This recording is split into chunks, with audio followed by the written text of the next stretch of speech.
Hello everyone, स्वागत है आपका चैनल थ्रस्ट एजुकेशन में। इस वीडियो के माध्यम से हम देखेंगे बिहार एसआई का प्रैक्टिस सेट देखेंगे, जो कि आपका प्रैक्टिस सेट होगा ज्ञान बिंदु जीएस एकेडमी का, जो कि आपका जो है आज का सेट नंबर 1 होगा। कुछ देरी होगी हमारे चैनल के माध्यम से, लेकिन ये जो है प्रैक्टिस सेट जो है, जितना भी प्रैक्टिस सेट आने वाला है अपकमिंग में ज्ञान बिंदु के थ्रू A to Z को कवर करने वाले हैं हम। तो आइए देखते हैं। सबसे फर्स्ट क्वेश्चन हमारा होता है, देखिए सबसे फर्स्ट में यहाँ पे चालू हो रहा है आपका करंट अफेयर को चालू हो रहा है। तो करंट अफेयर में हम रैंडमली इसका आंसर बताते चले जाएंगे, और आगे में जितने भी आंसर आने वाले हैं, जैसे कि हिस्ट्री से आएगा, ज्योग्राफी से आएगा, साइंस से आएगा, तो उसका हम जो है ऑप्शन बाय ऑप्शन को कवर करते चलेंगे। तो आइए देखते हैं। सबसे फर्स्ट क्वेश्चन है इसमें कि हाल ही में ससावत मिथिला महोत्सव 2025 का आयोजन कहाँ किया गया है। तो ऑप्शन नंबर ए इंदौर में, option number B Madhubani Bihar में, option number C Bhubaneswar Orissa में, option number D Gandhinagar Gujarat में। तो ससावत मिथिला महोत्सव 2025 का आयोजन जो है आपका गांधीनगर गुजरात में किया गया है। नेक्स्ट क्वेश्चन देखते हैं कि बिहार जाति आधारित जनगणना के अनुसार राज्य में अधिसूचित जातियों की संख्या कितनी है। क्वेश्चन यहाँ पे देखिएगा कि बिहार जाति आधारित जनगणना के अनुसार बिहार में अधिसूचित जातियों की संख्या कितनी है। तो अधिसूचित जातियों की संख्या के बारे में बात करते हैं, तो ये जो है डाटा आधारित क्वेश्चन है। इसका आंसर जो हो जाएगा आपका 215 है। नेक्स्ट क्वेश्चन देखते हैं कि निम्नलिखित कथनों पर विचार कीजिए।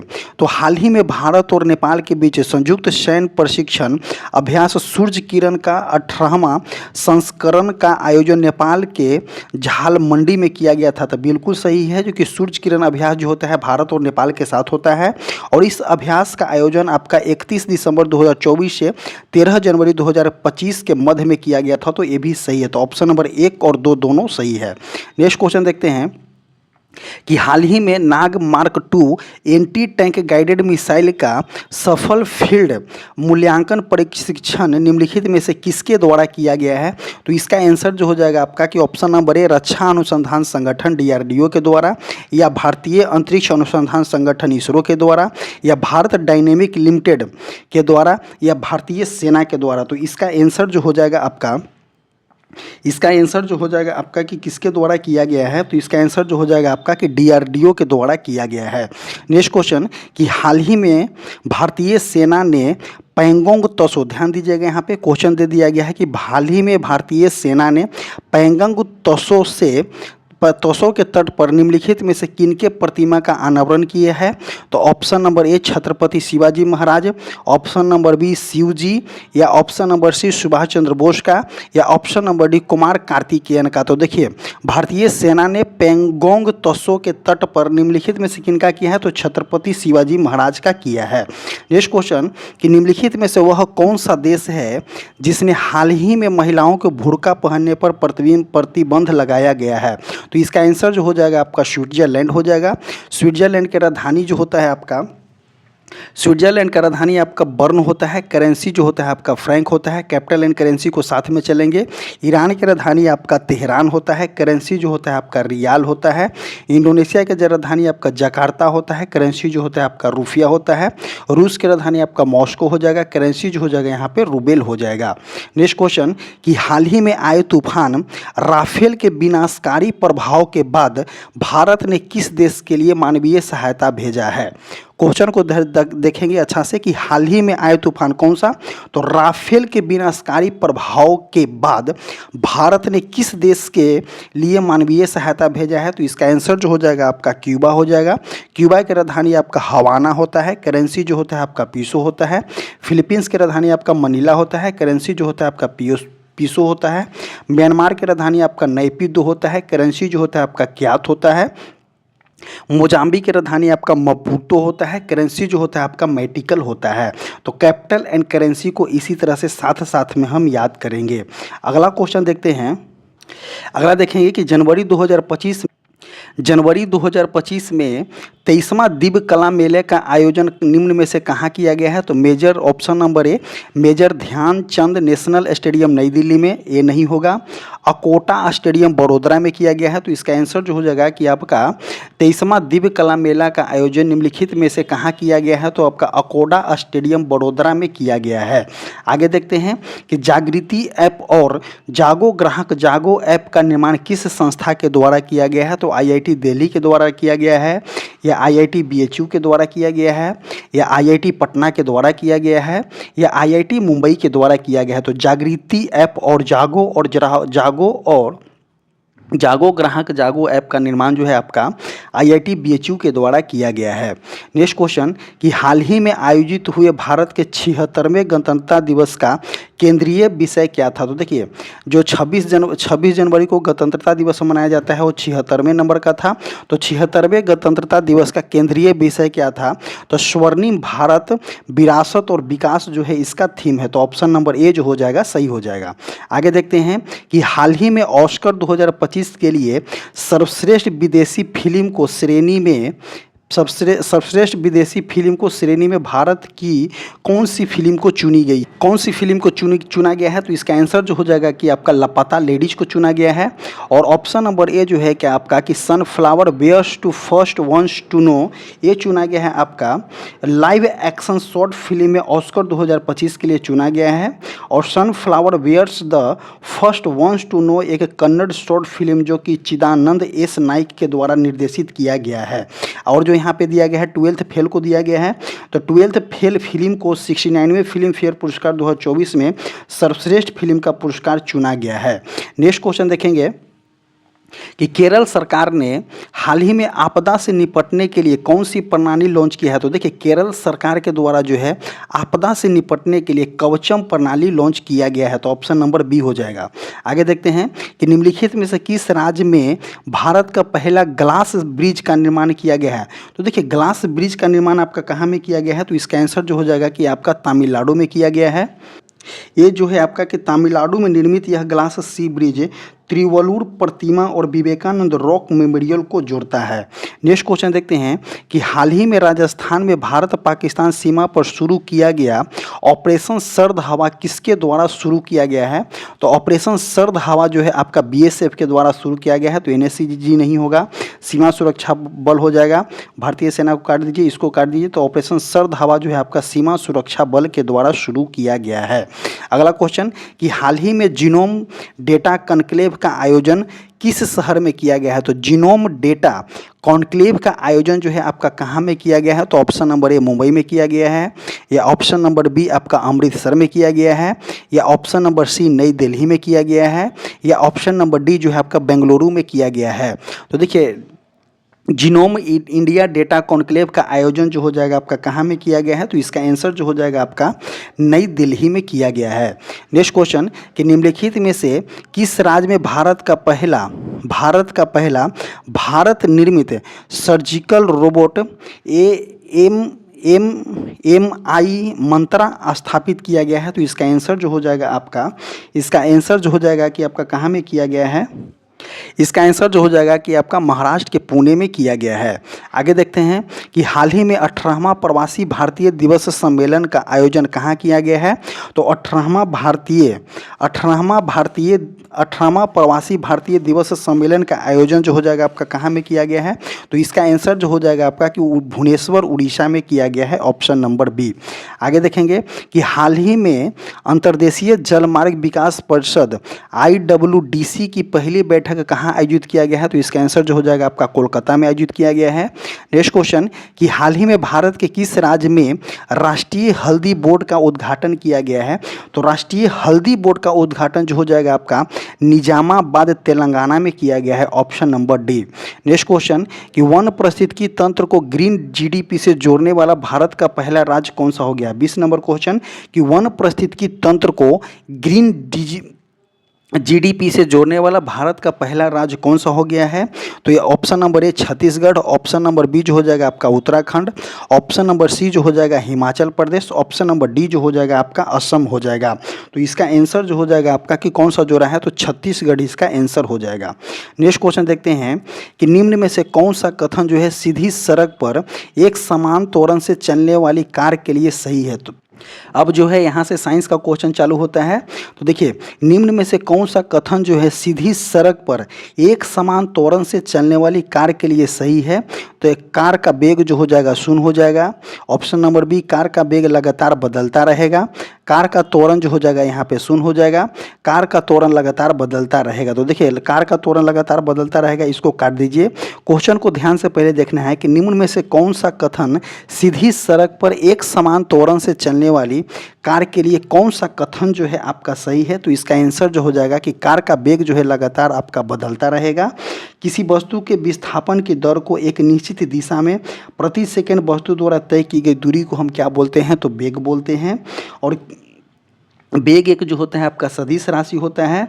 किसी वस्तु के वेग में परिवर्तन की दर को हम त्वरण कहते हैं। देखिए, वेग में परिवर्तन की दर जैसे कि final velocity initial velocity divided by time होता है, तो हम इसको क्या बोलते हैं? तो त्वरण बोलते हैं।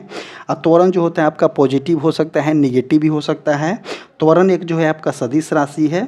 नेक्स्ट क्वेश्चन देखते हैं। नेक्स्ट हो जाएगा क्वेश्चन नंबर आपका 22 कि किसी कार के हेडलाइट में प्रयुक्त दर्पण, किसी कार के हेडलाइट में प्रयुक्त दर्पण निम्नलिखित में से कौन सा होता है? तो देखिए, जब कार के हेडलाइट में दर्पण यूज किया जाता है तो आपका अवतल दर्पण का यूज किया जाता है, समतल दर्पण नहीं होता है। समतल व उत्तल दर्पण काट दीजिए, उत्तल दर्पण को काट दीजिए। तो देखिए, कार के हेडलाइट में जो होता है आपका अवतल दर्पण का उपयोग किया जाता है। और अवतल दर्पण का उपयोग जो होता है आपका सोलर प्लेट में किया जाता है, गाड़ी के हेडलाइट में किया जाता है, सर्च लाइट में किया जाता है, दाढ़ी बनाने वाले दर्पण में भी आपका अवतल दर्पण का यूज किया जाता है, लेजर लाइट में किया जाता है, परावर्तक दर्पण में किया जाता है। जैसे कि कान नाक दांत के डॉक्टर के द्वारा जो है आपका अवतल दर्पण का ही यूज किया जाता है। अब देखते हैं उत्तल दर्पण का उपयोग। उत्तल दर्पण का उपयोग कहाँ किया जाता है? तो रोड पर लगे परावर्तक लैंप में उत्तल दर्पण का यूज किया जाता है। गाड़ी में जो है आपका साइड मिरर के रूप में उत्तल दर्पण का यूज किया जाता है। उसके बाद जो है एटीएम और बैंक की सुरक्षा में जो है आपका उत्तल दर्पण का यूज किया जाता है। उत्तल दर्पण का इसीलिए यूज किया जाता है क्योंकि छोटे से स्पेस में बहुत ज़्यादा स्पेस को कवर कर लेता है। जैसे कि छोटे दर्पण इतना दर्पण है तो बहुत ज़्यादा लार्ज स्पेस को कवर कर लेता है, इसीलिए जो है आपका उत्तल दर्पण का यूज किया जाता है सुरक्षा की दृष्टि से। और समतल दर्पण का उपयोग यहाँ किया जाता है तो वैज्ञानिक उपकरण के लिए किया जाता है, सुरक्षा और निगरानी के लिए किया जाता है। दैनिक जीवन में जैसे कि आप घर स्कूल मेकअप आदि के लिए शॉपिंग के लिए जो है आपका शॉपिंग मॉल में आप देखते होंगे तो वे सभी जो है आपका समतल दर्पण का यूज किया जाता है। सजावटी या वे वस्तुकला के लिए भी समतल दर्पण का यूज किया जाता है।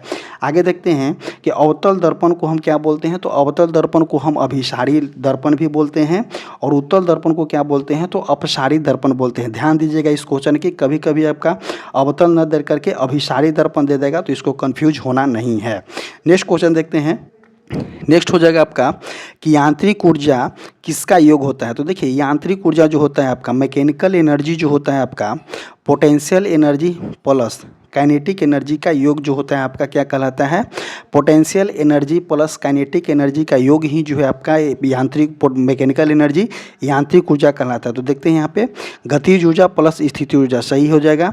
गतिज ऊर्जा का फॉर्मूला जो होता है आप स्थितिज ऊर्जा का फॉर्मूला जो होता है mgh होता है और जो काइनेटिक ऊर्जा का फॉर्मूला होता है 1/2 mv² होता है।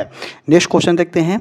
ये वाला न्यूमेरिकल है कि 20 kg द्रव्यमान वाली वस्तु का 4 मीटर प्रति सेकंड स्क्वायर के त्वरण के साथ स्थानांतरित किया जाता है तो उस पर लगने वाला बल की मात्रा ज्ञात करना है, मतलब कि आपका F को काउंट करना है। तो F = फॉर्मूला होता है आपका m यहाँ पे मास हो जाएगा, a जो हो जाएगा आपका एक्सेलरेशन हो जाएगा। तो देखते हैं कितना दिया गया है, तो 20 kg दिया गया है और यहाँ पे वस्तु का त्वरण कितना दिया गया है, तो 4 दिया गया है, तो कितना हो जाएगा 80 और बल की मात्रा क्या होता है, तो न्यूटन होता है। तो ऑप्शन नंबर ए जो हो जाएगा सही हो जाएगा। आगे देखते हैं क्वेश्चन नंबर आपका 25। क्वेश्चन नंबर 25 क्या बोल रहा है कि घरेलू विद्युत उपकरण में प्रयुक्त सुरक्षा फ्यूज का तार उस धातु के बने होते हैं जिसका, देखिए घरेलू विद्युत उपकरण में सुरक्षा फ्यूज किस धातु का बना होता है? तो देखिए ये जो होता है आपका लेड और लेड और जो होता है आपका कॉपर के मिश्र धातु का बना होता है। इसको क्या बोलते हैं? लेड और कॉपर के मिश्र धातु बन करके क्या बनता है? तो सुरक्षा का तार बनता है। लेड हम क्यों यूज करते हैं? तो लेड को हम यूज करते हैं जल्दी पिघलने के लिए, हम लेड को यूज करते हैं। और कॉपर को यूज करते हैं हम कि करंट को आसानी से पास करने और ताकत देने के लिए हम किसका यूज करते हैं? तो कॉपर का यूज करते हैं। तो क्वेश्चन पे आते हैं कि घरेलू विद्युत उपकरण में प्रयुक्त सुरक्षा फ्यूज तार उस धातु से बनी होती है जिसका प्रतिरोध कम होता है। बिल्कुल कर दीजिए। देखिए प्रतिरोध कम होगा तो आपका देखिए V बराबर क्या होता है? IR। तो देखिए यहाँ पे अगर फार्मूला को आप देख रहे होंगे तो R अगर कम होगा तो वोल्टेज भी कम हो जाएगा, तो प्रतिरोध को कम नहीं होना है। लेकिन देखिए V जब जो है फ्यूज हम यूज कर रहे हैं तो उसका गलनांक जो होना चाहिए कम होना चाहिए। जैसे कि सडनली अगर मान लेते हैं कि वोल्टेज बढ़ जाता हो और आवश्यकता से ज़्यादा वोल्टेज बढ़ जाता हो तो तार जो है हमारा फ्यूज हो जाएगा, गल जाएगा। इसीलिए जो है आपका लेड का यूज किया जाता है जिसका गलनांक जो होता है आपका कम होता है, इसीलिए हम लेड का यूज करते हैं। फ्यूज का उद्देश्य यह होता है कि घरेलू उपकरणों को वायरिंग में बिजली सुरक्षा को सुनिश्चित करता है। फ्यूज तार सदैव जो होता है आपका विद्युतमय लाइव से जोड़ा जाता है। जैसे कि फ्यूज तार जो होता है आपका ऑलवेज पॉजिटिविटी से जोड़ा जाता है। अब फ्यूज तार जो होता है आपका शीशा और टीन के भी मिश्रण से बना होता है। जैसे देखिए फ्यूज तार जो है आपका पीबी और एसएन के मिक्सचर से भी बना होता है। फ्यूज विद्युत तार के ऊष्मीय प्रभाव के सिद्धांत पर कार्य करता है। नेक्स्ट क्वेश्चन देखते हैं। नेक्स्ट क्या बोल रहा है कि चुंबकीय क्षेत्र का एसआई मात्रक क्या है? तो देखिए यहाँ पे पूछा गया है क्या, देखिए पूछा जा रहा है कि चुंबकीय क्षेत्र का एसआई मात्रक क्या होता है? तो चुंबकीय क्षेत्र का एसआई मात्रक जो होता है आपका टेस्ला होता है। और चुंबकीय फ्लक्स का एसआई मात्रक जो होता है आपका वेबर होता है। और चुंबकीय क्षेत्र का सीजीएस मात्रक जो होता है आपका गॉस होता है। और चुंबकीय फ्लक्स का जो है सीजीएस मात्रक जो होता है आपका मैक्सवेल होता है। तो इसका आंसर जो हो जाएगा आपका टेस्ला हो जाएगा। आगे देखते हैं कि एक बीकर जो होता है 4 डिग्री सेल्सियस पर पूर्णतः जल से भरा हुआ है तथा जल जो है आपका ऊपर से होकर बहने लगता है यदि कब 4 डिग्री सेल्सियस से ऊपर गर्म किया जाता है या 4 डिग्री सेल्सियस से नीचे ठंडा किया जाता है, या ऑप्शन नंबर सी ए और बी दोनों होगा, या उपयुक्त में से कोई नहीं। तो इसका आंसर जो होता है कि देखिए 4 डिग्री सेल्सियस पर जल का घनत्व जो होता है आपका अधिकतम होता है। तो इसका आंसर जो हो जाएगा ए और बी दोनों हो जाएगा, option number c. Next question देखते हैं कि हाइड्रोजन के किस समस्थानिक में न्यूट्रॉन नहीं होता है? तो देखिए हाइड्रोजन के 3 समस्थानिक होता है। एक जो होता है प्रोटियम, ड्यूटेरियम और ट्रिटेरियम। तो देखिए प्रोटियम होता है, ड्यूटेरियम हो जाएगा और ट्रिटेरियम हो जाएगा। तो प्रोटेरियम में 1 और 1 होता है, ड्यूटेरियम में 1 और 2 हो जाएगा और ट्रिटेरियम में 1 और 3 हो जाएगा। तो देखिए पूछा क्या जा रहा है कि प्रोटोरियम हाइड्रोजन के किस समस्थानिक में न्यूट्रॉन नहीं होता है? तो देखिए प्रोटोरियम में न्यूट्रॉन होगा नहीं। वो न्यूट्रॉन के लिए क्या होता है कि द्रव्यमान में से जो है आपका परमाणु संख्या को घटाएंगे तो न्यूट्रॉन हो जाता है। तो प्रोटोनियम में 1 और 1 घटाएंगे तो क्या हो जाएगा? 0 हो जाएगा। लेकिन यहाँ पे 1 न्यूट्रॉन होता है, यहाँ पे 2 न्यूट्रॉन होता है। तो इसका आंसर जो हो जाएगा आपका कि हाइड्रोजन के किस समस्थानिक में न्यूट्रॉन नहीं होता है? तो इसका आंसर जो हो जाएगा आपका प्रोटियम में न्यूट्रॉन नहीं होता है। हाइड्रोजन की खोज जो हो जाएगा आपका हेनरी कैवेंडिश के द्वारा किया गया है। हाइड्रोजन प्रकृति में सबसे हल्का और सामान्य रासायनिक तत्व है। हाइड्रोजन धातुओं के साथ प्रतिक्रिया करके क्या करते हैं? हाइड्राइड बनाता है। हाइड्रोजन अत्यंत ज्वलनशील और विस्फोटक तत्व होता है। और इसी में देख लेते हैं हम आपका ऑक्सीजन गैस का मुख्य अणु होता है, लेकिन जलने में सहायक करता है और जीवन के लिए आवश्यक होता है। ऑक्सीजन की खोज 1774 ईस्वी में जोसेफ प्रिस्टले ने किया था।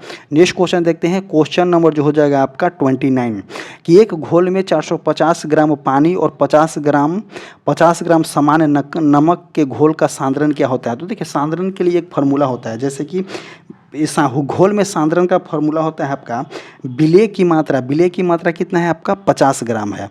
और बिलियन की मात्रा कितना हो जाएगा? तो 450 प्लस 50 हो जाएगा, क्योंकि दोनों मिल रहा है। 450 ग्राम घोल भी मिल रहा है और यहाँ पे 450 ग्राम पानी भी मिल रहा है और जो इसमें घुल रहा है नमक वो भी मिल रहा है। तो टोटल कितना हो जाएगा? तो 50 बटे कितना हो जाएगा? 500। और परसेंटेज निकालना है तो 0 कर दीजिए, 0 से 0 कट जाएगा, कितना हो जाएगा? 10% इसका आंसर हो जाएगा, option number c. Next question कि मीथेन में किस प्रकार का बंधन होता है? तो देखिए मीथेन में जो होता है आपका मीथेन का फॉर्मूला जो होता है आपका CH4 होता है। मीथेन जो होता है आपका एल्केन श्रेणी का होता है। एल्केन का फॉर्मूला होता है CnH2n+2 होता है। जैसे कि यहाँ पे पुट कीजिए कि मीथेन कितना हो गया, 1 अगर रखते हैं तो कितना हो जाएगा। अगर यहाँ पे हम एन इक्वल टू 1 रखते हैं, एन इक्वल टू 1 लेते हैं तो ये हाइड्रोजन 2 हो जाएगा, प्लस 2 कितना हो जाएगा, 4 हो जाएगा, तो CH4 हो जाएगा, जो कि आपका एल्केन जो होता है आपका सिंगल बॉन्ड देता है तो एकल हो जाता है। देखिए एल्केन जो होता है आपका सिंगल बॉन्ड देता है और ये जो होता है आपका संतृप्त हाइड्रोकार्बन होता है। एक हो गया एल्केन, एक हो गया एल्कीन, एल्कीन और एल्काइन जो होता है आपका असंतृप्त हाइड्रोकार्बन होता है। और एल्कीन जो होता है आपका डबल बॉन्ड होता है और एल्काइन जो होता है आपका ट्रिपल बॉन्ड होता है। आगे देखेंगे कि प्लास्टर ऑफ पेरिस के सेट होने की प्रक्रिया में क्या होता है। तो देखिए प्लास्टर ऑफ पेरिस POP के सेट होने की प्रक्रिया में क्या होता है कि यह अनहाइड्रेट के से बनने का हाइड्रेशन है या डिहाइड्रेशन प्रक्रिया है या ऑक्सीडेशन प्रक्रिया है या डिक्शन प्रक्रिया है। तो इसका आंसर जो हो जाएगा कि अनहाइड्रेट से बनने का हाइड्रेशन प्रक्रिया है, ऑप्शन नंबर ए हो जाएगा। और देखिए जिप्सम का यूज़ जो है आपका मूर्तिकला या कलाकृति में किया जाता है, छत और दीवारों के सजावट में किया जाता है, चिकित्सा के क्षेत्र में हम कर सकते हैं, इंडस्ट्रियल मॉडलिंग में कर सकते हैं, इंटीरियर डिजाइन में कर सकते हैं। और देखिए जब जो है प्लास्टर ऑफ पेरिस का रासायनिक सूत्र जो होता है आपका CaSO4 इंटू हाफ H2O होता है और जिप्सम का जो होता है आपका CaSO4 इंटू 2H2O जो होता है आपका जिप्सम का होता है। अगर मान लेते हैं कि POP में पानी मिलाने पर वह जो होता है आपका जिप्सम बन जाता है, जो कि CaSO4 इंटू 2H2O हो जाता है। और जिप्सम को अगर 150 डिग्री से 180 डिग्री सेल्सियस के बीच गर्म करने पर आधा पानी निकलता है और जो है यह POP बन जाता है। नेक्स्ट क्वेश्चन देखते हैं कि निम्नलिखित में से कौन सा कथन सही है। कि देखिए H2S जो है हवा में जल करके H2O एवं SO2 देता है, बिल्कुल सही हो जाएगा। कि हाइड्रोजन सल्फाइड जो होता है हवा में जल करके H2O जल एवं SO2 देता है, बिल्कुल सही होता है। और ऊष्मा की उपस्थिति में फेरस सल्फेट का अपघटन Fe2O3 SO2 और SO3 में होता है, तो ये भी ऑप्शन जो है सही है। तो आपका ऑप्शन नंबर ए और बी दोनों सही है, तो ऑप्शन जो हो जाएगा यहाँ पे डी हो जाएगा। आगे देखते हैं कि आधुनिक आवर्त सारणी किसने बनाया है। तो देखिए एक जो होता है मॉडर्न पीरियोडिक टेबल किसने बनाया है, एक जो होता है आपका आवर्त सारणी किसने बनाया है। तो मॉडर्न पीरियोडिक टेबल जो बनाया गया है आपका मोसले के द्वारा बनाया गया है, जो कि परमाणु संख्या के आधार पे है। और जो है आवर्त सारणी किनके द्वारा बनाया गया है, तो मेडलिप साहब के द्वारा जो बनाया गया है, जो कि परमाणु द्रव्यमान के आधारित था। आगे देखते हैं 34 नंबर क्वेश्चन कि कोशिका में केंद्रक का क्या अर्थ होता है। तो देखिए प्रोटीन का संश्लेषण कौन करता है, राइबोसोम करता है। कोशिकीय आवरण ये नहीं हो जाएगा। तो कोशिकीय गतिविधियां का निरूपण और आनुवंशिकता सामग्री का संग्रहण जो होता है कोशिका में केंद्रक का मुख्य कार्य होता है। तो ऑप्शन नंबर जो हो जाएगा यहाँ पे सी हो जाएगा।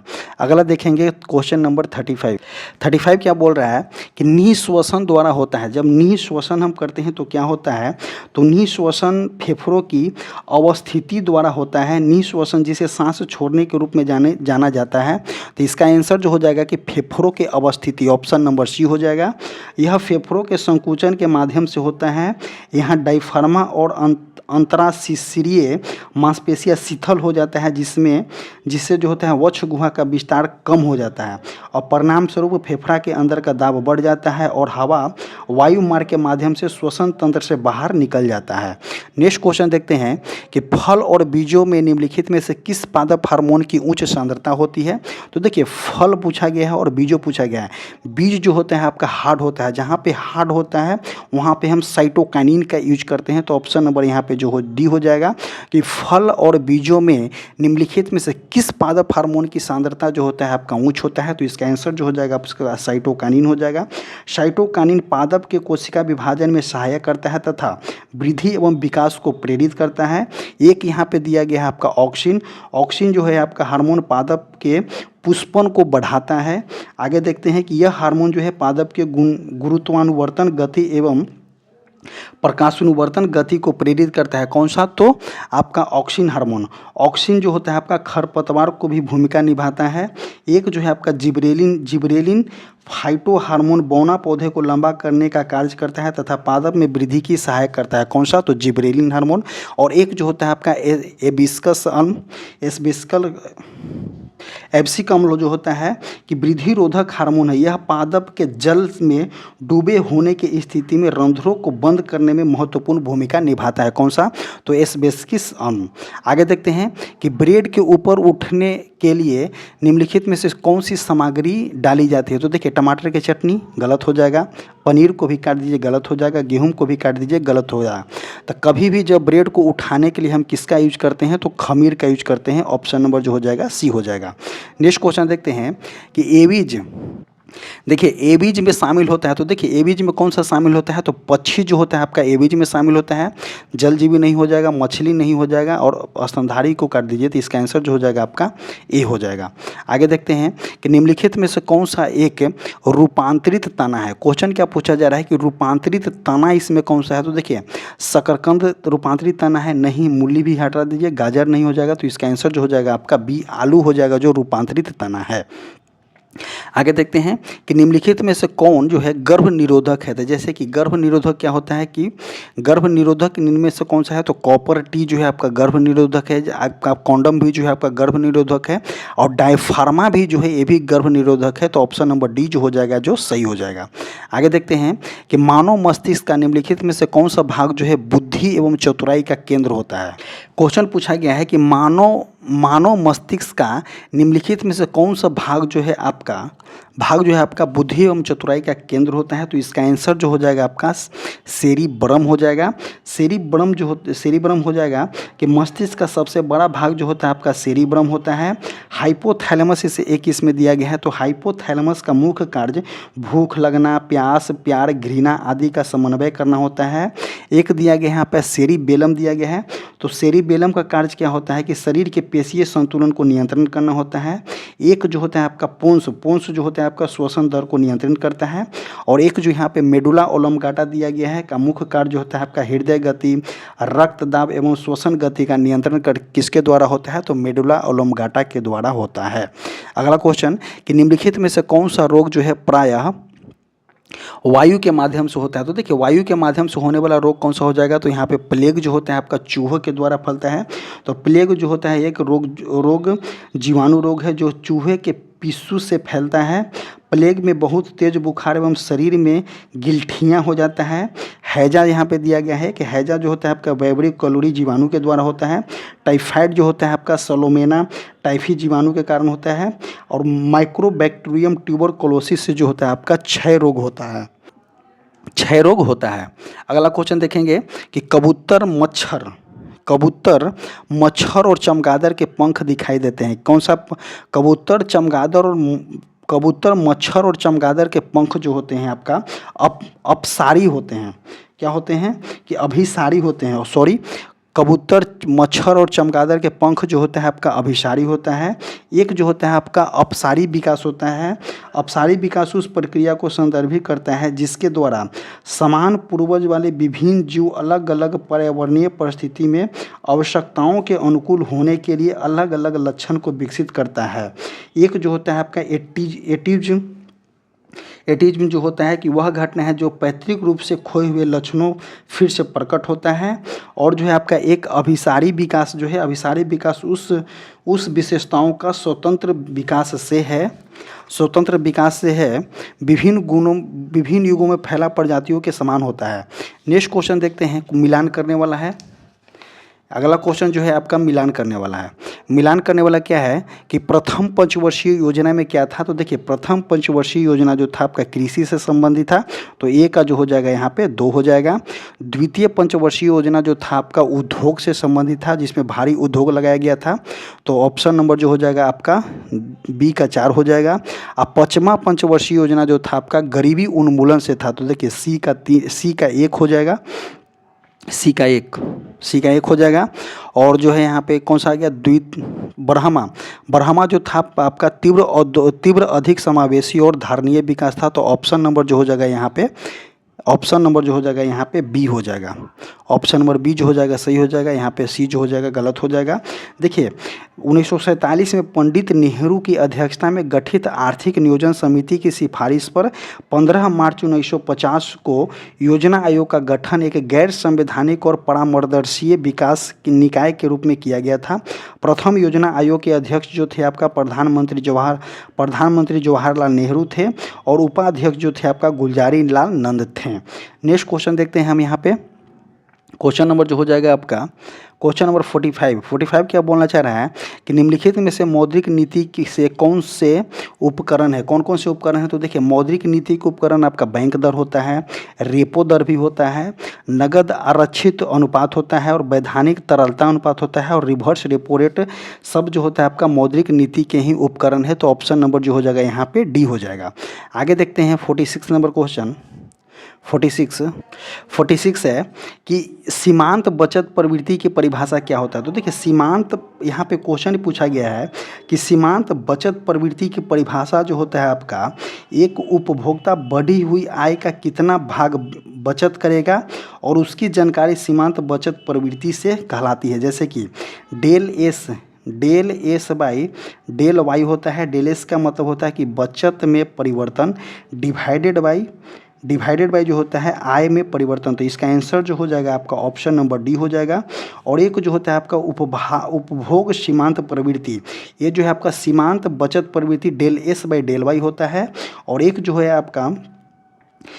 आपका कि marginal propensity to consume, propensity to consume, इसका आंसर जो होता है आपका del c by del y होता है। एक जो होता है आपका औसत उपभोग प्रवृत्ति हम क्या बोलते हैं, तो सी बाई वाई को हम औसत उपभोग प्रवृत्ति बोलते हैं। एक जो होता है आपका औसत बचत प्रवृत्ति किसको बोलते हैं, तो एस बाई वाई को बोलेंगे। नेक्स्ट क्वेश्चन देखते हैं कि निम्नलिखित में से कौन सा कथन गलत है। तो 47 का देखेंगे कि साधन लागत पर शुद्ध राष्ट्रीय उत्पाद में राष्ट्रीय आय को कहा जाता है, ये गलत हो ये जो है यहाँ पे आपका सही हो जाएगा। सभी अंतिम वस्तुओं एवं सेवाओं का बाजार मूल्य ही बाजार कीमत पर सकल राष्ट्रीय उत्पाद कहलाता है, ये भी सही हो जाएगा। ऑप्शन नंबर सी देखेंगे कि जीडीपी की गणना मध्यवर्ती वस्तुओं एवं सेवाओं के मूल्य शामिल किए जाते हैं, बिल्कुल गलत हो जाता है। ये जो होता है आपका जीडीपी जो होता है आपका अंतिम मूल्य को शामिल किया जाता है। तो ऑप्शन नंबर सी जो हो जाएगा गलती हो जाएगा। आगे देखेंगे कि मल्होत्रा समिति संबंधित है। तो मल्होत्रा समिति किससे संबंधित है, तो मल्होत्रा समिति जो हो जाएगा आपका बीमा क्षेत्र से संबंधित है। और एक जो है यहाँ पे आपका भुगतान संतुलन जो होता है आपका रंगराजन समिति से संबंधित है। एक जो है आपका राष्ट्रीय आय किससे संबंधित है, तो राष्ट्रीय आय जो होता है आपका पीसी महान नोबली से संबंधित है। एक जो है आपका यहाँ पे राष्ट्रीय आय हो गया क्षेत्रीय ग्रामीण बैंकों के पुनर्संरचना जो होता है आपका भंडारी समिति से संबंधित है। नेक्स्ट क्वेश्चन देखेंगे कि सारगोसो सागर स्थित होता है। तो सारगोसो सागर जो है आपका उत्तरी अटलांटिक महासागर में स्थित है या प्रशांत महासागर में स्थित है, option number b. Option number c जो हो जाएगा आपका अटलांटिक महासागर में स्थित है। ऑप्शन नंबर डी जो हो जाएगा आपका आर्कटिक महासागर में स्थित है। तो सारगोसो सागर जो होता है आपका उत्तरी अटलांटिक महासागर में स्थित है। ऑप्शन नंबर जो हो जाएगा यहाँ पे ए हो जाएगा। सारगोसो नामक समुद्री शैवाल की उपस्थिति के कारण इस सागर का नाम जो है आपका सारगोसो सागर पड़ा है। सारगोसो एक समुद्री शैवाल है जो इस क्षेत्र में विस्तृत है। यह जड़ रहित शैवाल समुद्र की सतह पर तैरता है। सारगोसो की खोज का श्रेय जो है आपका क्रिस्टोफर कोलंबस को दिया जाता है। इन्होंने 1492 में उत्तरी अटलांटिक महासागर में इस क्षेत्र का वर्णन किए थे। नेक्स्ट क्वेश्चन देखते हैं कि निम्नलिखित में से कौन सा युग्म जो है सुमेलित है। जैसे कि मध्य यूरोप में जो है आपका ट्रोमेंटोन है, सही है। उत्तरी अमेरिका में जो है आपका ब्लैक रोलर जो है स्थानीय पवन है, सही है। इंडोनेशिया में सामल नहीं हो जाएगा। सामल जो होता है आपका कहाँ का है, तो सामल जो है आपका कहाँ के है, तो आपका इराक का एक स्थानीय पवन है। और इंडोनेशिया में बहने वाली गर्म हवा का स्थानीय नाम जो होता है आपका कोयम बैंग होता है। और ऑस्ट्रेलिया का जो होता है आपका ब्रिक फिल्टर है। ब्रिक फिल्टर ऑस्ट्रेलिया के विक्टोरिया प्रांत में चलने वाला गर्म और शुष्क हवा है जो दिसंबर से फरवरी के दौरान चलता है।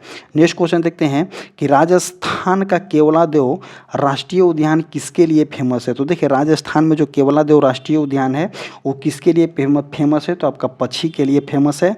और यहाँ पे जो है बाघ देखिए, एक जो होता है आपका बंगाल टाइगर किस कहाँ में होता है, तो आपका सुंदरबन डेल्टा पश्चिम बंगाल में होता है।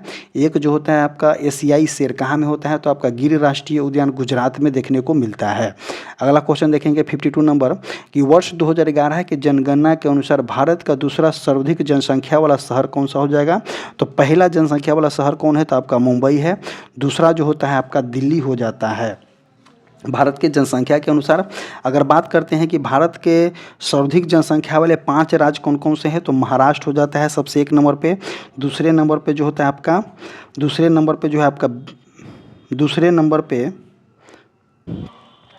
सबसे अधिक अगर जनसंख्या के बारे में पूछा गया है, सबसे अधिक जनसंख्या के बारे में पूछा गया है, तो पहले नंबर पे उत्तर प्रदेश हो जाएगा, दूसरे नंबर पे महाराष्ट्र हो जाएगा, तीसरे नंबर पे जो है आपका बिहार हो जाएगा, और चौथे नंबर की बात करते हैं तो आपका वेस्ट बंगाल हो जाएगा, और 5वें नंबर की बात करते हैं तो आपका आंध्र प्रदेश हो जाएगा सबसे ज़्यादा जनसंख्या में।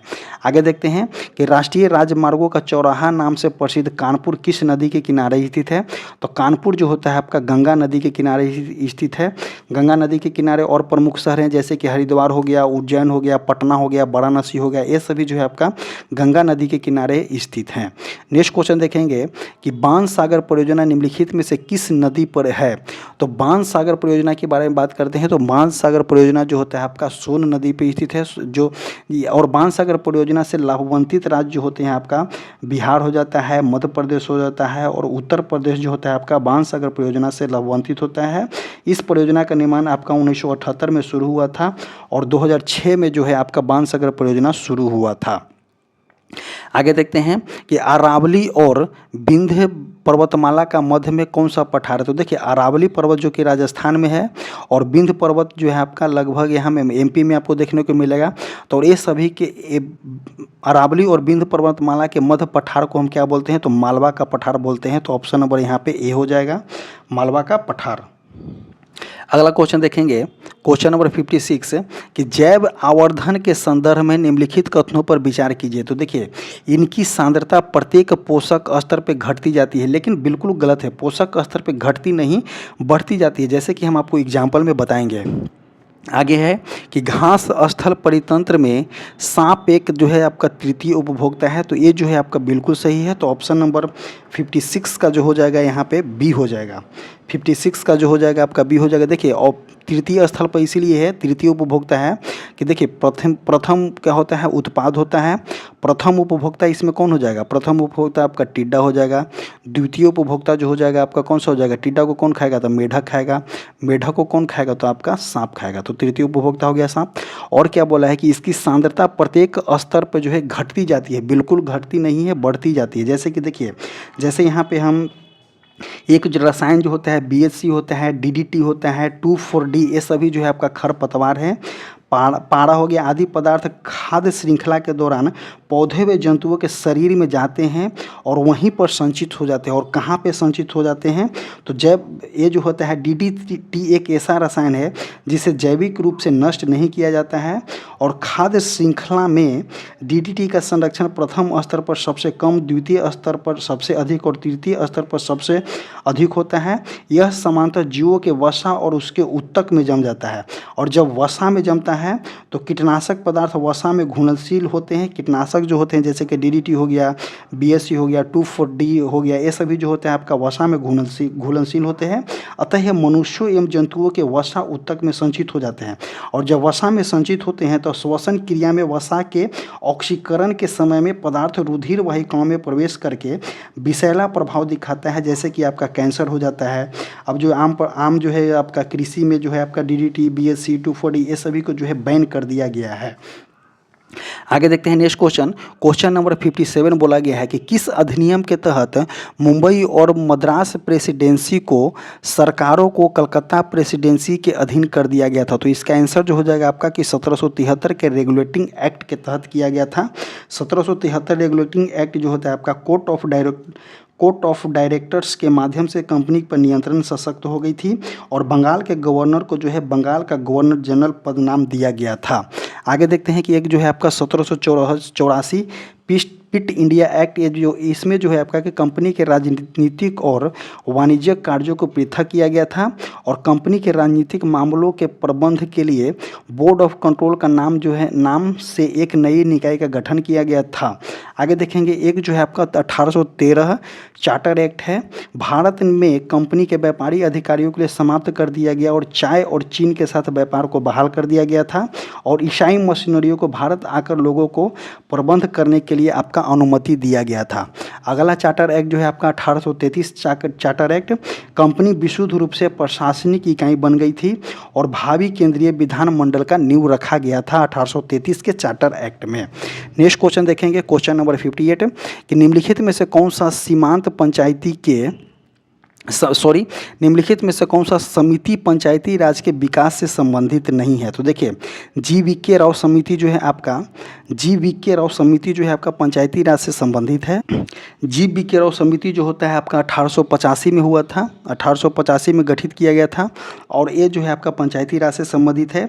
एक जो है आपका एम.एल.ए. सिंघवी समिति, इसकी गठन आपका 1886 में किया गया था, 1986 में किया गया था। इसकी गठन जी.वी.के. राव समिति का 1985 में किया गया था। इसका जो है एम.एल. सिंघवी की गठन आपका 1986 में किया गया था। थुंगन समिति भी जो है आपका पंचायती राज से संबंधित नहीं, इसकी गठन आपका 1988 में किया गया था और राजमन्नार समिति का गठन जो है आपका 1969 में किया गया था। राजमन्नार समिति जो है आपका किससे संबंधित है, तो राजमन्नार समिति आपका केंद्र राज्य संबंधों के पुनर्गठन एवं राज्य स्वायत्तता को बढ़ाने से संबंधित है और राष्ट्रपति शासन लगाने की केंद्र की शक्ति को सीमित करने का सुझाव दिया गया था किसमें, कि राजमन्नार समिति में। नेक्स्ट क्वेश्चन देखेंगे कि जीवन तथा व्यक्तिगत स्वतंत्रता का संरक्षण का अधिकार भारतीय संविधान के किस अनुच्छेद से वर्णित है, तो भारतीय संविधान के जो है आपका 21वां अनुच्छेद से संबंधित है, जिसमें आपका मानवीय प्रतिष्ठा के साथ जीने का अधिकार है, निजता का अधिकार है, निःशुल्क कानूनी सहायता का अधिकार है, अमानवीय व्यवहार के विरुद्ध अधिकार है, सूचना का अधिकार है, जीवन के रक्षा का अधिकार है। और इसमें जो है आर्टिकल 15 जो दिया गया है आपका, धर्म, प्रजाति अथवा नस्ल, जाति, लिंग तथा जन्म स्थान के आधार पर भेदभाव निषेध किया गया है। आर्टिकल 17 के बारे में देखते हैं, अस्पृश्यता का उन्मूलन है। और आर्टिकल 32 की बात करते हैं कि संवैधानिक उपचारों का अधिकार दिया गया है। भारतीय संविधान में भाग 3 में अनुच्छेद 12 से 35 तक मौलिक अधिकार का वर्णन किया गया है। ये सभी जो है आपका मौलिक अधिकार के अंतर में आते हैं, जैसे कि 12 से 35 तक। आगे देखते हैं कि इसे भारत का जो है मैग्ना कार्टा की संज्ञा दिया गया है और इसको जो है आपका अमेरिका के संविधान से लिया गया है। नेक्स्ट क्वेश्चन देखेंगे कि निम्नलिखित में से किसकी नियुक्ति राज्यपाल के द्वारा नहीं की जाती है।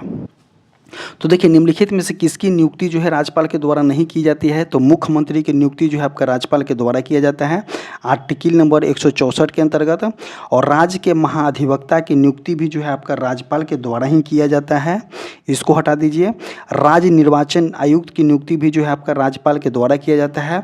बट उच्च न्यायालय के न्यायाधीशों की नियुक्ति जो है राज्यपाल के द्वारा न होकर के राष्ट्रपति के द्वारा होता है, तो ऑप्शन नंबर डी जो हो जाएगा यहाँ सही हो जाएगा। आगे देखते हैं कि किस संविधान संशोधन के तहत लोकसभा सीटों की संख्या जो है आपका 525 से बढ़कर के 545 हो गया है। तो लोकसभा सीटों की संख्या जो है 525 से बढ़कर के 545 हो गया है। तो 31वां संविधान संशोधन 1972 31वां संविधान संशोधन 1972 के अंतर्गत जो है आपका लोकसभा सीटों की संख्या 525 से बढ़कर के 545 हो गया है। नेक्स्ट क्वेश्चन देखते हैं। नेक्स्ट क्वेश्चन जो है आपका कि भाग 9 में अनुच्छेद 245 से 255 तक की विधीय संबंध पर चर्चा किया गया है, ये सही है जो हो जाएगा इसके लिए। आगे देखते हैं आगे क्या बोला गया है। और भाग जो है आपका 11 में अनुच्छेद 256 से लेकर के 263 तक के प्रशासनिक संबंधों की चर्चा किया गया है, ये भी सही हो जाएगा। भाग 11 में अनुच्छेद 268 से 293 ये नहीं होगा, तो ऑप्शन नंबर 1 और 2 जो हो जाएगा यहाँ पे सही हो जाएगा। आगे देखते हैं मिलान करने वाला दिया गया है कि भाग 1 किससे संबंधित है, तो भाग 1 जो हो जाएगा आपका संघ एवं उसका राज्य क्षेत्र हो जाएगा। भाग जो हो जाएगा 1 के ए हो जाएगा। भाग 8 जो होता है आपका केंद्र शासित से संबंधित है, केंद्र शासित प्रदेशों के प्रशासन से संबंधित हो, तो बी का जो हो जाएगा यहाँ पे 1 का 1 हो जाएगा। और 1 हो जाएगा। बी का जो हो जाएगा यहाँ पे 4 हो जाएगा। बी का 4 किस में है? तो ऑप्शन नंबर डी में है बी का 4, तो ऑप्शन नंबर डी जो हो जाएगा सही हो जाएगा। आगे देखते हैं कि निम्नलिखित कथनों में से कौन सा कथन जो है आपका असत्य है। तो देखते हैं कि अनुच्छेद 76 जो होता है भारत के महान्यवादी से संबंधित है, सही हो जाएगा। अनुच्छेद 78 जो होता है आपका कि राज्यपाल राष्ट्रपति को प्रधानमंत्री से सूचना प्राप्त करता है, ये भी सही हो जाएगा। अनुच्छेद 88 जो होता है आपका संसद के सत्र एवं छात्रावास को और भंग करना, तो देखिए ये भी नहीं होता है, ये भी नहीं, यही नहीं होगा। और अनुच्छेद 123 जो होता है कि राष्ट्रपति के अध्यादेश को जारी करता है, तो बिल्कुल ऑप्शन नंबर डी जो हो जाएगा सही हो जाएगा। अब यहाँ से आता है 65 मैथ है, हम इसको स्किप करेंगे। 67 भी इसको स्किप, 67, 68 ये सभी को हम स्किप करेंगे क्योंकि ये सभी मैथ और रीजनिंग है। अब यहाँ पे आता है तो एक हिंदी दिया गया है कि निम्न में से कौन सा शब्द जो है आपका स्त्रीलिंग है, तो रचना जो है आपका यहाँ पे स्त्रीलिंग है। पंकज शब्द, पंकज में कौन सा समास होता है? क्वेश्चन जो पूछा गया है कि पंकज में कौन सा समास होता है, तो पंकज में जो होता है आपका बहुब्रीहि समास होता है, सही हो जाएगा। 71 नंबर क्वेश्चन जो रीजनिंग के रिलेटेड है कि आम क्या है, तो फल है, तो आलू क्या होता है, तो आलू जड़ है नहीं, फल है नहीं, फूल है नहीं, तो आलू क्या होता है, रूपांतरित तना है। नेक्स्ट क्वेश्चन 72 नंबर भी रीजनिंग है, 73 भी रीजनिंग है आपका। 74 जो है यहाँ पे क्या है, 74 यहाँ पे इंग्लिश दिया गया है कि the meals was not appropriated prepared by us, तो इसका क्या बोलना है, तो पैसिव एक्टिव पैसिव वॉइस में इसको कन्वर्ट करना है। तो इसका आंसर जो हो जाएगा आपका कि we did not prepare the meal, option number जो हो जाएगा यहाँ पे बी हो जाएगा। आगे दिया गया है कि select the option that can be use as a one word substitution for given group of the word, मतलब कि fear of the close space यहाँ पे दिया गया है। इसका मतलब क्या होता है, तो देखिए इससे इसका आंसर जो हो जाएगा आपका ऑप्शन नंबर डी हो जाएगा, क्लॉस्ट्रोफोबिया, जो कि बंद स्थानों से डरना, option number D. Next question कि निम्नलिखित में से कौन सबसे पुरानी शास्त्रीय भाषा है। अब आते हैं हम 76 नंबर क्वेश्चन। देखिए टोटल अगर शास्त्रीय भाषा की बात करेंगे तो टोटल शास्त्रीय भाषा 11 हो जाएगा।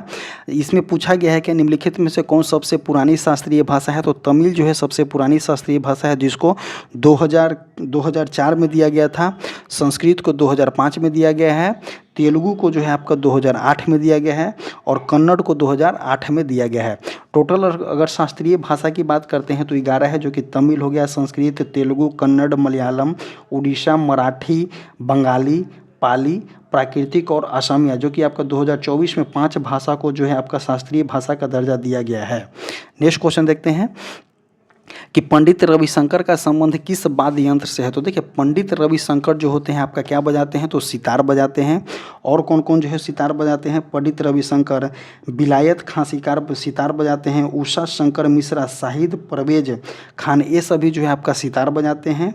एक जो होते हैं आपका तबला बजाने वाले कौन कौन है, तो अल्लाह रखा खां तबला बजाते हैं, उस्ताद जाकिर हुसैन तबला बजाते हैं, पंडित किशन महाराज तबला बजाते हैं, पंडित जसराज जो है आपका तबला बजाते हैं।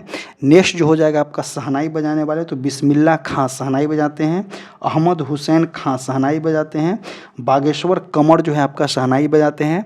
और बांसुरी बजाने वाले कौन हो जाएंगे, तो हरिप्रसाद चौरसिया बांसुरी बजाते हैं, पन्ना लाल घोष बांसुरी बजाते हैं और राजेंद्र कुलकर्णी जो है आपका बांसुरी बजाते हैं।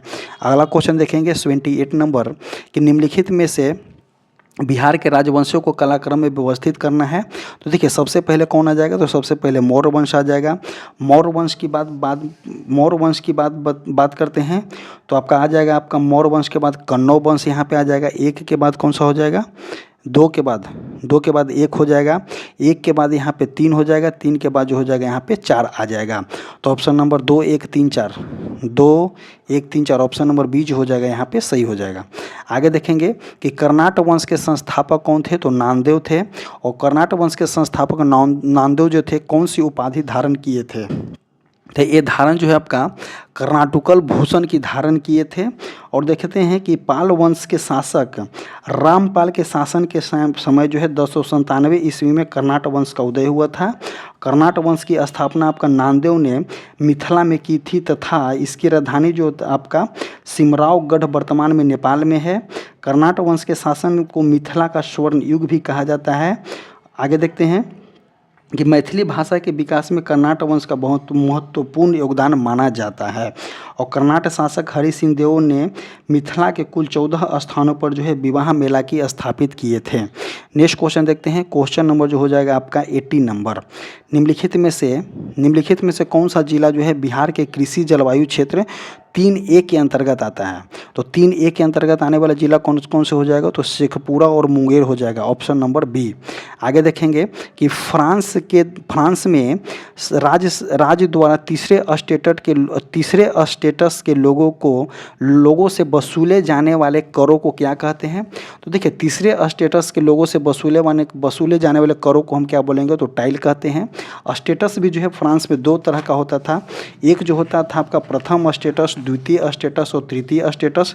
प्रथम स्टेटस के अंतर्गत जो है आपका पादरी आते थे, द्वितीय स्टेटस के अंतर्गत आपका कुलीन वर्ग लोग आते थे, और तृतीय स्टेटस के अंदर किसान आते थे। और प्रथम स्टेटस और दूसरे स्टेटस वर्ग के लोगों को राज्य को दिए जाने वाले करों में छूट का विशेषाधिकार प्राप्त हुआ था। और राज्यों के करों के भुगतान केवल तृतीय स्टेटस में शामिल लोगों को दिया जाता है। जैसे कि तृतीय स्टेटस में कौन कौन थे? तो व्यापारी थे, भूमिहीन मजदूर थे, कारीगर थे, अदालती कर्मचारी थे, ये सभी वकील आदि जो थे आपका तृतीय स्टेटस में शामिल थे।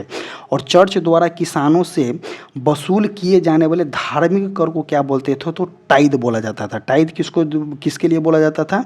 तो चर्च द्वारा किसानों से वसूल किए जाने वाले धार्मिक कर को क्या बोलते थे? टाइड बोलते थे। टाइड कर जो था आपका कृषि के उपज के 10वें हिस्से के बराबर होता था।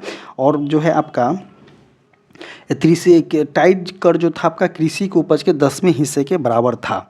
नेक्स्ट क्वेश्चन देखते हैं। अक्टूबर क्रांति संबंधित है। तो देखिए, भारत छोड़ो आंदोलन जो है बिहार में 8 अगस्त 1942 था। अमेरिकी स्वतंत्रता से नहीं होगा, फ्रांसीसी क्रांति से नहीं हो जाएगा। तो अक्टूबर क्रांति जो होता है आपका रूसी क्रांति से संबंधित है। जैसे कि कब हुआ था अक्टूबर क्रांति? तो 24 अक्टूबर 1917 को जो है हुआ था आपका कौन सा? तो अक्टूबर क्रांति हुआ था, जो कि बोल्शेविक के द्वारा अंतरिम सरकार के तानाशाह के खिलाफ किए गए विद्रोह को अक्टूबर क्रांति कहा जाता है। अक्टूबर क्रांति के समय आंतरिक सरकार का प्रधानमंत्री करेस्की था। और बात करते हैं कि 2 मार्च 1917 को रूसी जार द्वारा त्यागपत्र किया गया था। और खूनी रविवार की घटना का संबंध जो है आपका 1905 को रूसी क्रांति से ही रिलेटेड है। नेक्स्ट क्वेश्चन देखते हैं। नेक्स्ट क्वेश्चन जो हो जाएगा, निम्नलिखित में से मिलान करना है कि हाथी गुफा किससे है? तो हाथी गुफा खारवेल से होता है। तो 1 का 2 हो जाएगा। 1 का 2 ए और बी दोनों में है। एहोल अभिलेख किससे जो हो जाएगा कि एहोल अभिलेख जो हो जाएगा आपका पुलकेशिन द्वितीय से हो जाएगा। तो बी का 3 हो गया। और जूनागढ़ अभिलेख जो होता है आपका रुद्रदामन से होता है। तो इसका 1 हो जाएगा। और भीतरी स्तंभ अभिलेख जो होता है आपका स्कंदगुप्त से हो जाता है। तो ऑप्शन नंबर यहाँ पे ए जो हो जाएगा सही हो जाएगा। आगे देखेंगे कि अभिलेखों का अध्ययन क्या कहलाता है? तो अभिलेखों का अध्ययन जो होता है आपका एपिग्राफी कहला जाता है। ऑर्निथोलॉजी अध्ययन जो होता है आपका पक्षियों के अध्ययन को हम क्या बोलते हैं? तो ऑर्निथोलॉजी बोलते हैं। और जो है आपका ओफियोलॉजी किसको बोलते हैं? तो सर्प के अध्ययन को ओफियोलॉजी बोलते हैं। और आर्कियोलॉजी का क्या बोलते हैं? तो पुरातात्विक विज्ञान जो होता है आर्कियोलॉजी कहलाता है। आगे देखते हैं कि निम्न कथनों पर विचार कीजिए कि कंदरिया महादेव मंदिर द्रविड़ शैली में बना है। बिल्कुल गलत हो जाएगा, क्योंकि कंदरिया महादेव मंदिर जो है आपका उत्तरी भारत में बना है। और उत्तरी भारत में बनने वाले मंदिर जो होता है आपका नागर शैली में बनता है।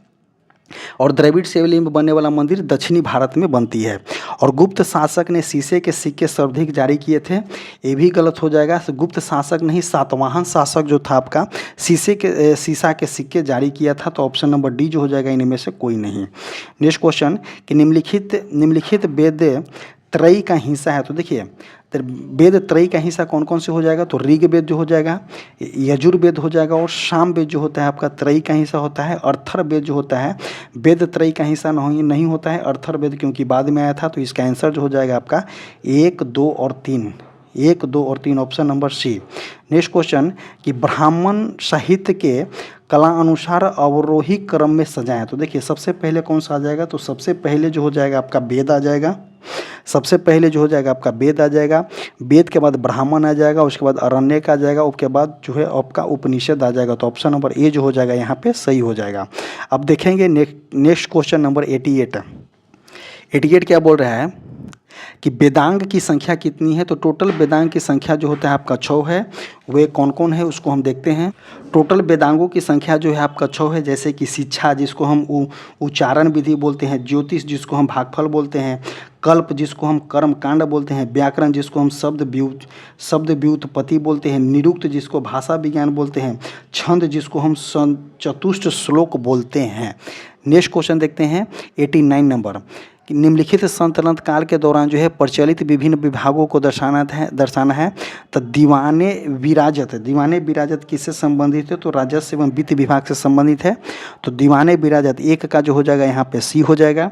आगे देखते हैं दीवाने आरिज किससे संबंधित है। तो सैन्य विभाग से दीवाने आरिज से संबंधित होता है, तो 2 हो जाएगा। दीवाने रिसालत किससे संबंधित है। तो विदेश मंत्रालय से संबंधित है, तो 3 का डी हो जाएगा, बी नहीं डी हो जाएगा। तो ऑप्शन नंबर ए जो हो जाएगा इसका सही हो जाएगा। आगे देखते हैं क्वेश्चन नंबर 90। क्वेश्चन नंबर 19 क्या बोला जा रहा है कि अकबर द्वारा शुरू किए गए विभिन्न सुधारों को उसके कलाक्रम के अनुसार कौन सा सही है। तो देखिए 1562 में दास प्रथा की समाप्ति, तो ये तो सही हो कि अकबर के द्वारा 1562 में दास प्रथा की समाप्ति किया गया था। और 1563 में जो है तीर्थ यात्रा कर को समाप्त कर दिया गया था। तीर्थ यात्रा कर को कब समाप्त किया गया था। तो 1563 में किया गया था। और 1564 में हिंदुओं पर लगने वाले जजिया कर को समाप्त किया गया था। तो ये जो हो जाएगा यहाँ पे उल्टा दे दिया गया है। और 1582 में जो है दीन इलाही धर्म की शुरुआत किया गया था, तो ये भी सही हो जाएगा। तो ए और डी जो है आपका सही है। तो ए सी और डी नहीं हो जाएगा, ए और सी काट दीजिए, ए और डी ऑप्शन नंबर सी जो हो जाएगा यहाँ पे सही हो जाएगा। आगे देखते हैं कि निम्नलिखित में से कौन सा विदेशी यात्री विजयनगर साम्राज्य में आए थे। तो विजयनगर साम्राज्य में आने वाले कौन कौन थे। तो देखिए निकोलस कॉन्टी थे और सीजर फ्रेडरिक थे। तो ऑप्शन नंबर डी जो हो जाएगा यहाँ पे सही हो जाएगा। नेक्स्ट क्वेश्चन कि दक्षिण भारत में भक्ति आंदोलन का उल्लेख सर्वप्रथम किस ग्रंथ में मिलता है। तो देखिए दक्षिण भारत में अगर पूछा गया है कि भक्ति आंदोलन का उल्लेख सर्वप्रथम किस ग्रंथ में मिलता है, तो देखिए इसमें जो है आपका शिल्पादि कर्म और मणि मेखले ये दोनों जो है आपका तमिल क्या है, तमिल महाकाव्य है। और पूछा कौन सा गया है कि क्या पूछा गया है कि किस ग्रंथ में मिलते हैं। तो तिरुमुरई और प्रबंधन में मिलते हैं। तो ऑप्शन नंबर बी और सी यहाँ पे सही हो जाएगा। आगे देखते हैं कि तहकीकात कमेटी निम्नलिखित में से किससे संबंधित है। तो देखिए तहकीकात कमेटी जो हो जाएगा आपका और रॉलेट एक्ट जो कि भारत सरकार अधिनियम 1919 से संबंधित है, नहीं हो जाएगा।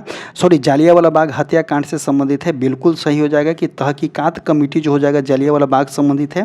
तहकीकात कमेटी के अध्यक्ष जो थे आपका, इसको जो है राष्ट्रीय कांग्रेस के द्वारा जो है आपका गठित किया गया था। और इस कमेटी के अध्यक्ष मदन मोहन मालवीय थे तथा अन्य सदस्य महात्मा गांधी थे, मोतीलाल नेहरू थे, सीआर दास थे तथा अवैस तैयबजी थे। इस कमेटी के रिपोर्ट ने अधिकारियों को कृतियों के बर्बरता को बताया था।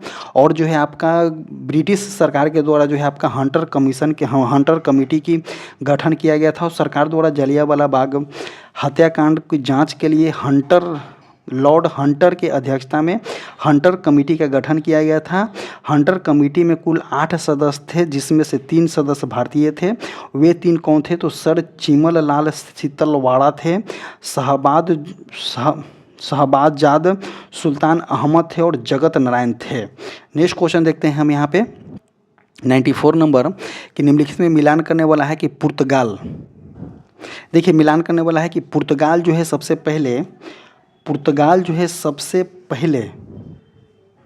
देखिए पुर्तगाल जो है सबसे पहले कहाँ में खोला था। तो आपका कोची में खोला था, जो ऑप्शन नंबर 3 हो जाएगा।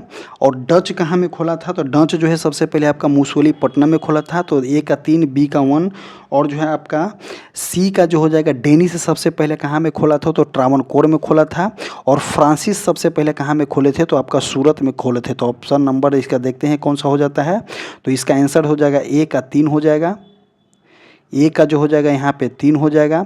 बी का जो है यहाँ पे देखेंगे तो बी का 1 हो जाएगा, तो बी का 1 इसी में एक ही गुण है, तो ऑप्शन नंबर सी जो हो जाएगा सही हो जाएगा। आगे देखते हैं कि निम्नलिखित में से किस आंदोलन के दौरान जो है बानर सेना एवं मंजरी सेना का गठन किया गया था। तो देखिए, भारत छोड़ो आंदोलन की शुरुआत आपका 8 अगस्त 1942 को किया गया था।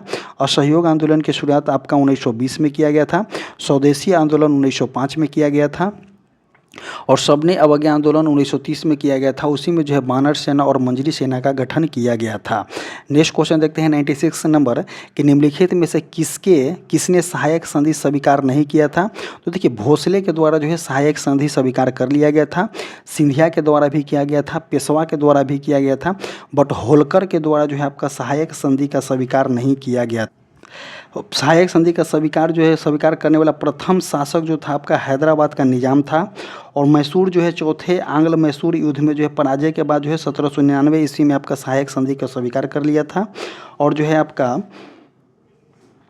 सहायक संधि जो है आपका लॉर्ड वेलेज़ली ने भारत में सहायक संधि की शुरुआत किया था और डुप्ले प्रथम यूरोपियन था जिसने सहायक संधि का प्रयोग का भारत में किया था। नेक्स्ट क्वेश्चन देखते हैं कि राजा राममोहन राय के संबंध में असत्य कथन की पहचान करें। जैसे कि इन्होंने शुद्धि आंदोलन चलाया था, ये बिल्कुल गलत हो जाएगा, असत्य था। 20 अगस्त 1828 को जो है ब्रह्म समाज की स्थापना किया गया था, ये भी सही हो जाएगा। और अंग्रेजी भाषा में जो है ब्रह्म निकल मैगजीन निकाले थे, तो राजा राममोहन राय के द्वारा निकाला गया था। तो 2 और 3 जो हो जाएगा यहाँ पे सही हो जाएगा। 2 और 3 जो हो जाएगा यहाँ पे सही हो जाएगा, बट पूछा गया है कौन सा कि इनमें से कौन सा सत्य था, तो ऑप्शन नंबर ए जो हो जाएगा इसका आंसर हो जाएगा। आगे देखते हैं कि नवजीवन नामक पत्रिका का प्रकाशन किसने किए थे।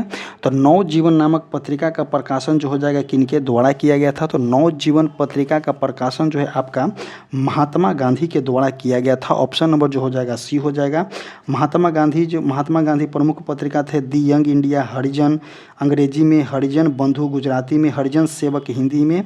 महात्मा गांधी यंग इंडिया में संविधान की मूल्यों एवं आदर्शों का उल्लेख किया है। और 1904 में जो है फिनिक्स फोरम की स्थापना गांधी जी ने किया।